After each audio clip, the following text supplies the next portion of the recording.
கர்த்தருடைய நாமத்திற்கு மகிமை உண்டாகும். இந்த கனி கொடுக்கிறதுனா என்ன? நான் திரும்ப திரும்ப ஆரம்பத்திலேருந்து பேசிக்கிட்டே இருக்கேன். கனி கொடுக்கணும், கனி கொடுக்கணும். இப்போ நமக்கு என்ன கேள்வினா, கனினா என்னங்க? மரத்தை பார்த்தா கனி இருக்கு, நான் என்ன கனினா என்ன கனி? அதை எப்படி நான் புரிஞ்சுக்கிறது? அதுதான் இன்னைக்கு விளக்க போறேன். கனி கொடுக்கிறதுனா என்ன? கனி கொடுக்கிறது அப்படின்றது ஒரு உருவகமான வார்த்தை. அது நேரடியாக நம்மகிட்ட சொல்லலை. ஆனால் ஆண்டவர் ஒரு மரத்தினுடைய பலனை வைத்து நம்மகிட்ட பேசுறாரு. அதுல அர்த்தம் என்ன? அவன் நீர்க்கால்களின் ஓரமாய் நடப்பட்டு தன் காலத்தில் தன் கனியை தந்து இலை உதிராது இருக்கிற மரத்தை போல இருப்பான், அவன் செய்வதெல்லாம் வாய்க்கும்னு வாஸ்தவமே. தன் காலத்தில் தன் கனியை கொடுக்கிறது என்றால் என்ன? What does it mean? இதை எப்படி நாம் புரிந்து கொள்வது? கனி கொடுக்கும் வாழ்க்கையின் அர்த்தம் என்ன? இதை நம்ம இன்னைக்கு கொஞ்சம் தியானிக்க போகிறோம். 3 காரியங்களை நான் சொல்ல முடியும். கனி கொடுக்கிற வாழ்க்கையின் அர்த்தம் என்னவென்றால், மத்தேயு எழுதின சுவிசேஷம் 13ஆம் அதிகாரம் 23ஆம் வசனம். மத்தேயு 13:23. நல்ல நிலத்தில் விதைக்கப்பட்டவனோ வசனத்தை கேட்கிறவனும் உணர்கிறவனுமாயும் இருந்து 100ஆகவும் 60ஆகவும் 30ஆகவும் பலன் தருவான் என்றார், அல்லது கனி தருவான் என்றார். இந்த ஓமானம் நம்ம எல்லாருக்குமே நிச்சயமா தெரியும் நான் நினைக்கிறேன். ஒரு முறை இயேசு ஒரு ஓமானம் பேசுறாரு, ஒரு உதாரணம் சொல்றாரு. அவர் சொல்றாரு, விதைக்கிற ஒருவன் விதைக்க புறப்பட்டான்.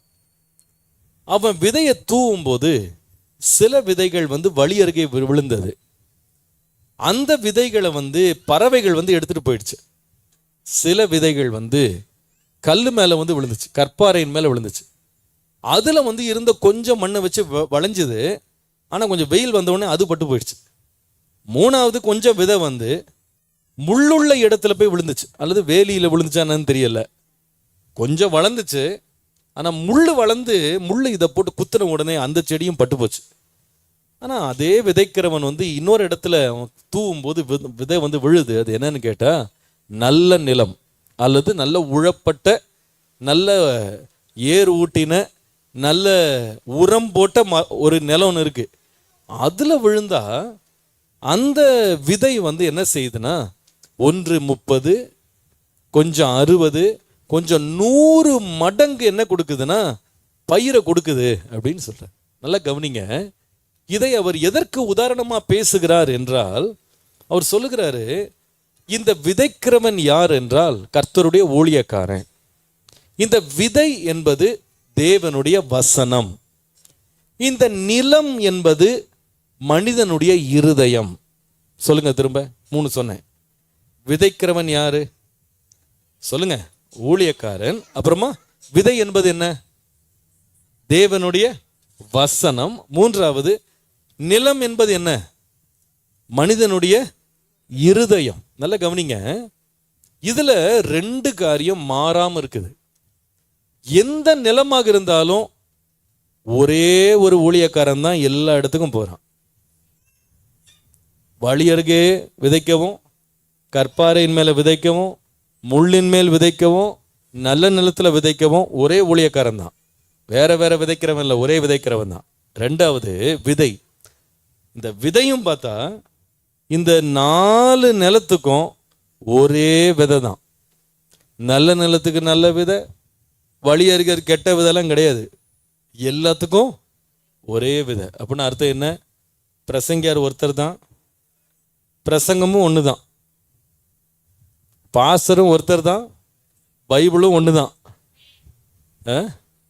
ஆசிரியரும் ஒருத்தர் தான், பாடமும் ஒன்று தான். எல்லாருக்கும் ஒரே பொதுவாக வசனம் வருது. ஆனா வித்தியாசம் எங்கன்னு கேட்டா, ஒவ்வொரு இருதயத்துல தான் வித்தியாசம் இருக்கு. நல்லா கவனிங்க. இப்போ ஒரு இடத்துல ஒரு விதைக்கு பலனே இல்லை, நோ எஃபெக்ட். அதுல விதை விழுந்த மாதிரியே தெரியல, எந்த பலனுமே கிடைக்கல. ஆனா அதே விதை இன்னொரு இடத்துல போய் விழுது, அங்க பார்த்தா 100 மடங்கு பலன் வருது. என்ன வித்தியாசம்? ஒரே நேரத்தில் விதைக்கப்பட்டது, ஒரே மனிதனாக விதைக்கப்பட்டது, ஒரே வகையான விதை கொடுக்கப்படுகிறது. எப்படிங்க இந்த பலன்ல வித்தியாசம் வருது அப்படின்னு கேட்டா, கனி கொடுத்த பகுதி என்னன்னு கேட்டா விதையில இல்லை, அது விதைக்கிறவன்ல இல்லை, அது எங்க இருந்துச்சுன்னா ஒருவனுடைய இருதயத்தை பொறுத்து இருந்தது. அப்போ கனி கொடுக்கிறவன் அப்படின்னா யாருன்னு கேட்டா, நல்ல நிலமாகிய நல்ல இருதயம் உள்ளவன். ஹல்லேலூயா. அப்போ கனியுள்ள ஜீவியம் அப்படின்னா அது எதை நமக்கு காண்பிக்கிறது என்றா, நல்ல இருதயம் உள்ளவன். நல்ல இருதயம் உள்ளவன். நான் ரொம்ப அன்பா சொல்றேன், கர்த்தருடைய வசனம் ரொம்ப வல்லமை உள்ளதுதான், அது ரொம்ப பெரிய கிரியை செய்யக்கூடியதுதான். ஆனா அதை பெற்றுக்கொள்ளுகிறவனுடைய இருதயம் தீங்கால நிறைந்திருக்குமானா அந்த வசனத்தினால ஒரு பலனும் வரவே வராது. அது பிரயோஜனம் இல்லாமலே போயிடும். அந்த வசனம் ஒரு நன்மையும் கொண்டு வராது, கனியை உண்டாக்காது. அப்போ நான் கனி உள்ளவனா இருக்க வேண்டுமானால் பிரசங்கத்தை மாற்ற வேண்டிய அவசியம் இல்லை, பிரசங்கியார மாற்ற வேண்டிய அவசியம் இல்லை. எதை மாத்தினா போதும்? இருதயத்தை மாத்தினா போதும். புரிஞ்சவங்க ஒரு ஆமேன்னு சொல்லுங்க. இருதயம் மாறாம எவ்வளவு சிறந்த பிரசங்கியார் வந்தாலும், எவ்வளவு ஆழமான பிரசங்கம் கேட்டாலும் ஒரு மாற்றமும் வரப்போறதில்லை. நான் உண்மையா சொல்றேன், இருதயம் மாத்திரம் சரியா இருக்குமானா அது ஒரு சின்ன கடுகு விதையா இருந்தா கூட விதைக்கப்பட்டால் மிகுந்த பலனை தரும். அல்லேலூயா. நிச்சயமா அது தரும். தன் காலத்தில் தன் கனியை தந்து அப்படின்னா அர்த்தம் என்னன்னா, கனி என்பது நல்ல இருதயம் உள்ளவர்கள். ஆமீன். ரெண்டாவது, கனி உள்ளவங்க யார் என்றா, கனி என்று பெயர் பெறுகிறவங்க யாருன்னா, ஏதோ கனி கொடுக்கிறவங்க இல்லை, அவங்க எப்படி கனி கொடுக்குறாங்கன்னா அருமையான கனி கொடுக்குறாங்க. அருமையான கனி. இப்போ நீங்கள் மார்க்கெட்டுக்கு போவீங்களான்னா, இந்த பழக்கடைகளுக்கு போகிற பழக்கம் நம்ம நிறைய பேருக்கு இருக்கும். இந்த பழக்கடையில் ஆப்பிள், ஆரஞ்சு, இந்த மாதிரி திராட்சை, இது மாதிரி நிறையா பழங்களை குமிச்சு வச்சுருப்பாங்க. இப்போ நம்ம போன உடனே ஆப்பிள் இருக்காப்பா 1 கிலோ போடு அப்படின்னு நம்ம கண்ணை மூடிடுறது கிடையாது. நம்ம என்ன பண்ணுவோம் தெரியுமா, அதை கொஞ்சம் தொட்டு பார்ப்போம். சில பேர் இருக்காங்க, எங்கள் சர்ச்சில் ஒருத்தர் இருந்தார், ரொம்ப வயசானவர், அவர் இறந்துட்டார். அவர் ரொம்ப பழம் வாங்குறதுல அவ்வளோ ரொம்ப கெட்டிக்காரர். அவர் என்ன பண்ணுவார்னா, எந்த கடைக்கு போனாலும் அந்த கனியை எடுத்து மோந்து பார்ப்பார். அப்படி முகர்ந்து பார்க்கறதுலே சொல்லிடுவார், இது புளிக்கும், இது இனிக்கும்னு சொல்லிடுவார். அந்த மாதிரி அவருக்கு ஒரு ஒரு ஸ்ட்ரென்த் அவருக்கு இருந்துச்சு, ஒரு டேலண்ட் இருந்துச்சு அவருக்கு. பார்த்த உடனே சொல்லுவார், இது நல்லா இனிப்பா இருக்கும் பாஸ்டர், வாங்குங்க அப்படின்வார். அப்போ எதை தேடுவோம் நம்ம?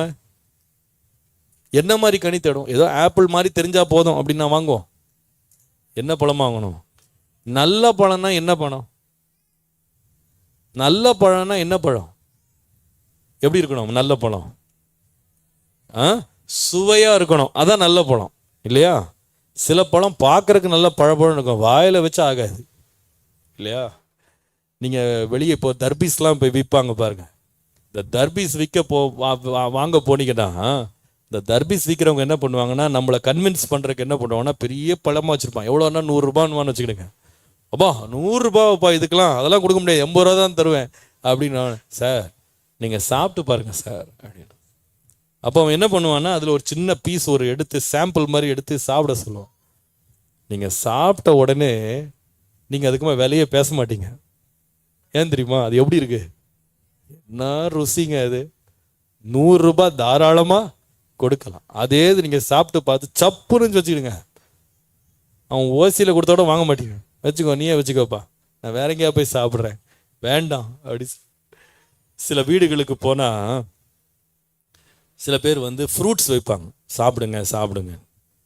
நம்ம என்ன பண்ணுவோம்னா, அந்த ஃப்ரூட்ஸை பார்த்த உடனே பசி வேற, ஏதாவது சாப்பிடணுன்ட்டு மட்டும் எடுத்து சாப்பிட்ருவோம். சாப்பிட்டா பல்லெல்லாம் கூசுற மாதிரி புளிப்பா இருக்கும். அதற்கு அப்புறமா அந்த வீட்டார் சாப்பிடுங்க சாப்பிடுங்கன்னு சொல்லுவாங்க. இல்லைங்க, வயிறு ஃபுல்லாக இருக்கு, வயிறு ஃபுல்லாக இருக்கு, வேணவே வேணாம்.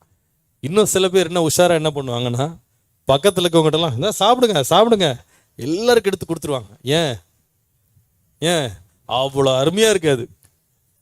ஆனால் அதே வேளை ரொம்ப ருசியா இருந்துச்சு வச்சுக்கிடுங்க, நம்மகிட்ட சொல்லவே வேணாம். சாப்பிட்டு முடிச்சுட்டு இது எங்க வாங்கினீங்கன்னு கேட்போம். எங்கெங்க வாங்கினீங்க இதை? ஊர்ல இருந்து ஏதாவது வந்துச்சா?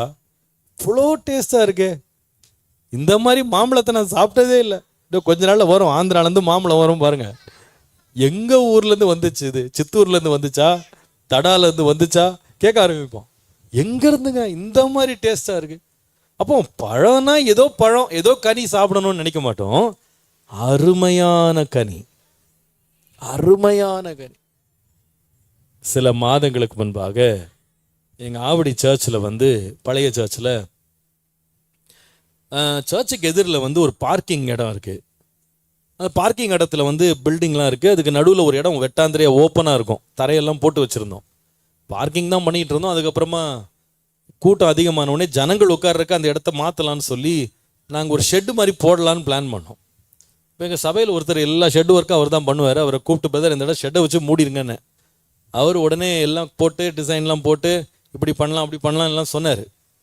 எல்லாம் சொல்லி முடிக்கும்போது அவர் சொன்னார், பாஸ்டர் ஷெட்டு நல்லா அருமையாக வரும், ஆனால் ஒரு ஓரத்தில் ஒரு கொய்யாக்கா மரம் இருந்துச்சு. இந்த கொய்யா மரம் ரொம்ப வளைஞ்சு நெளிஞ்சு ஒரு மாதிரி இருக்கும், அது ஒழுங்காக இருக்காது, அது ஒரு மாதிரி இருக்கும். அது ரொம்ப டிஸ்டர்பாக இருக்குது இந்த ஷெட்டை போடுறதுக்கு. சைட்லலாம் ஒரு 3-4 மரம் இருந்துச்சு. என்ன மரம்னு யார்ட்டையும் கேட்டேன், இது என்ன மரங்கன்னா பேர் கூட தெரியல உங்களுக்கு. அது கனியும் வராது ஒன்றும் வராது, சும்மா ஏதோ வளர்ந்துச்சு, அதுவாக வளர்ந்துச்சு. அதெல்லாம் வெட்டி போட சொல்லிட்டேன். இந்த கொய்யா மரத்தை அவர் சொன்னார், இது ரொம்ப நெளிஞ்சு விளைஞ்சிருக்கு பாஸ்டர், நாளைக்கு இலையெல்லாம் கொண்டு போய் மேலே ஷெட்டு மேலே விழும், அதை க்ளீன் பண்ணுறதுலாம் ரொம்ப கஷ்டம். இன்னொன்று இது போய் கொஞ்சம் வளைஞ்சு போச்சுன்னா ஷெட்டு வளைஞ்சு போயிடும், இது நம்ம வெட்டி போட்டுடலாம் பாஸ்டர் அப்படின்னாரு. நான் சொன்னேன், ஷெட்டு போராட்டி கூட பரவாயில்ல, இந்த மரத்தை மட்டும் என்ன பண்ணக்கூடாது, வெட்டக்கூடாது. ஏன்னு சொன்னால் எனக்கு இந்த கொய்யாக்கா ரொம்ப பிடிக்கும். அதில் எங்கள் நிலத்தில் இருக்கிற அந்த கொய்யாவை போல் ஒரு கொய்யாவை நான் எங்கேயுமே சாப்பிட்டது கிடையாது. அது அவ்வளவு சுவையாக இருக்கும், ரொம்ப ரொம்ப சுவையாக இருக்கும். அது காயே அவ்வளவு இனிப்பாக இருக்கும். நீங்கள் நம்ப மாட்டீங்கங்க, அந்த கொய்யாக்காக ஒரு ஏரியாவே ஷெட்டு போடாமல் வச்சுருக்கோம். அவர் சொல்கிறாரு, பாஸ்டர் இந்த ஏரியா அப்படி ஓப்பனாக விட்டால் மழை தண்ணியெல்லாம் உள்ளெல்லாம் தண்ணி வரும். நான் சொல்லுவேன், வருஷத்தில் 4 நாள் மழை வரப்போகுது, விடுங்க, தண்ணி வந்தால் வந்துட்டு போட்டோம், மரத்தை என்ன பண்ணாதீங்க. ஏங்க ஏன் நான் சொன்னேன், அந்த மரத்தினால எவ்வளவோ அசௌகரியங்கள் வந்தால் கூட அதை நான் சகிச்சுக்கிறேன், பரவாயில்ல. ஏன், அந்த மரம் எப்படிப்பட்ட மரம், அருமையான கனிகளை கொடுக்கிற மரம். நம்ம வாழ்க்கை ஏதோ கனி கொடுக்குதுன்னு சும்மா பேருக்கு கனி கொடுக்கக்கூடாது, சும்மா பாலிஷாக இருக்கக்கூடாது, பார்க்குற கண்ணுக்கு நல்ல இன்பமாக இருக்கக்கூடாது. எப்படி இருக்குன்னா ருசியாக இருக்கணும், அருமையான கனியாக. இன்னொன்று சொன்னால் வாழ வைக்கிற கனி, பிரியமுள்ள ஒரு வாழ்க்கை. கனி உள்ளவர்கள் அப்படின்னா அர்த்தம் என்னன்னா, முதலாவது சொன்னேன், நல்ல இருதயம் உள்ளவர்கள். நம்ம இருதயம் செவ்வையாக இருக்குமானா கனி இருக்கும். ரெண்டாவது, கனி உள்ளவர்கள் அப்படின்னா ஏதோ கனி அல்ல, நம்முடைய வாழ்க்கை அருமையான கனி. நீங்கள் கொலோசியர் 4ஆம் அதிகாரம் 6ஆம் வசனத்தில் வாசிக்கும் போது, அவனவனுக்கு இன்னபடி உத்தரவு சொல்ல வேண்டும் என்று நீங்கள் அறியும்படிக்கு உங்கள் வசனம் எப்பொழுதும் கிருபை பொருந்தினதாயும் உப்பால் சார் வேற்றப்பட்டதாயும் இருப்பதாக என்று வாசிக்கும். நீங்கள் லூக்கா 4ஆம் அதிகாரம் 22ஆம் வசனத்தை வாசிக்கும் போது இயேசுவை குறித்து சொல்லியிருக்கு, அவர்கள் எல்லாரும் அவருக்கு நற்சாட்சி கொடுத்து அவருடைய வாயிலிருந்து புறப்பட்ட கிருபை உள்ள வார்த்தைகளை குறித்து ஆச்சரியப்பட்டார்கள் என்று வாசி. அப்படின்னா அர்த்தம் என்னன்னா, எல்லாரும் தான் பேசுறாங்க, ஆனா இவர் வாயிலிருந்து வர்ற வார்த்தை எப்படி இருக்கு, அவ்வளோ கிருபையா இருக்கே. எல்லாரும் தான் பிரசங்கம் பண்றாங்க, இவருடைய பிரசங்கம் வித்தியாசமா இருக்கு. எல்லாரும் தான் வாழ்றாங்க, இவங்க வாழ்க்கை வித்தியாசமா இருக்கு. எல்லாரும் தான் பழகுறாங்க, ஆனா இவங்க பழக்கம் எப்படி இருக்கு, வித்தியாசமா இருக்கு. எப்போ கண்டுபிடிப்பாங்கன்னு சொன்னா, அருமையான வாழ்க்கை, அருமையான வாழ்க்கை, என்னுடைய வாழ்க்கை இனிப்பான சுவையான ஒரு வாழ்க்கை, கர்த்தருடைய நாமத்திற்கு மகிமை உண்டாவதாக. அப்படிப்பட்ட ஒரு ஜீவியம் நம்முடைய வாழ்க்கையில இருக்க வேண்டும். இருக்க வேண்டும். அதுதான் கனி உள்ள வாழ்க்கை.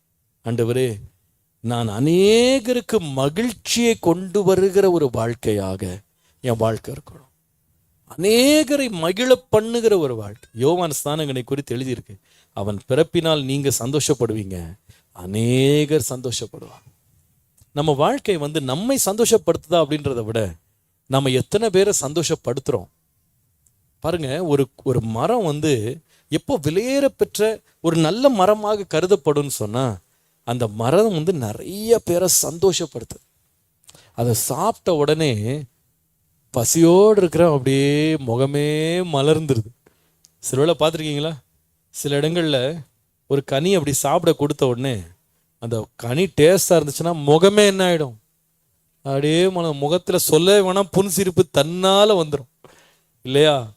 ஒரு பிள்ளைக்கு சாப்பாடு ஊட்டும் போது அந்த பிள்ளைக்கு ரொம்ப பிடிச்ச சாப்பாடாக இருக்குன்னு வச்சுக்கணுங்களேன், ஐயோ அது முகத்தில் என்ன ஒரு புன்சிரிப்பு. அந்த நேரத்தில் ஃபோட்டோ எடுத்து அவ்வளோ அழகாக இருக்கும். ஆனால் சில வேளையில் சாப்பாடு தான் அது பேர், வாயில் வச்சிங்கன்னா முகத்தை காட்டும் பாருங்க, குரங்கு மாதிரி இருக்கும். அது என்ன சொல்லும் தெரியுமா, இதை சாப்பிட்றதுக்கு சும்மா இருக்கலாம், என்ன இதை சாப்பிட்றதுக்கு சும்மா இருக்கலாம், பட்டினி கிடந்து சாகலாம் அப்படின்னு சொல்லும். அது தேவை பசியாக இருக்கலாம். சில குழந்தைங்க சாப்பிடவே சாப்பிடாது, வேண்டவே வேண்டாம் போ இந்த சாப்பாடே வேணாம். ஆனால் ருசி உள்ளதை கொடுத்துருங்க, நீங்கள் சொல்லுங்க போதும் போதும் போதும் சாப்பிட்டதெல்லாம் போதும், வயிறு வெடிச்சிட போகுது போதும், அப்போ கூட சொல்ல இன்னும் கொஞ்சம் கொடுங்க, இன்னும் கொஞ்சம் கொடுங்க. ஏன் கேட்குறாங்க? ஏன் கேட்குறாங்க? அதோடைய ருசி. நம்முடைய வாழ்க்கை மற்றவங்களுக்கு திகட்டக்கூடாது. எப்படி இருக்கணும்னா, இன்னும் கூட இன்னும் கூட இன்னும் கூட பேசுங்க, இன்னும் கூட பேசுங்க, இன்னும் கூட நீங்கள் உயிர் வாழுங்க, இன்னும் கூட நீங்கள் அதிகமாக நீங்கள் பிரயோஜனமாக இருங்க. ஏன்னா ருசி உள்ள வாழ்க்கை, ருசி உள்ள வாழ்க்கை.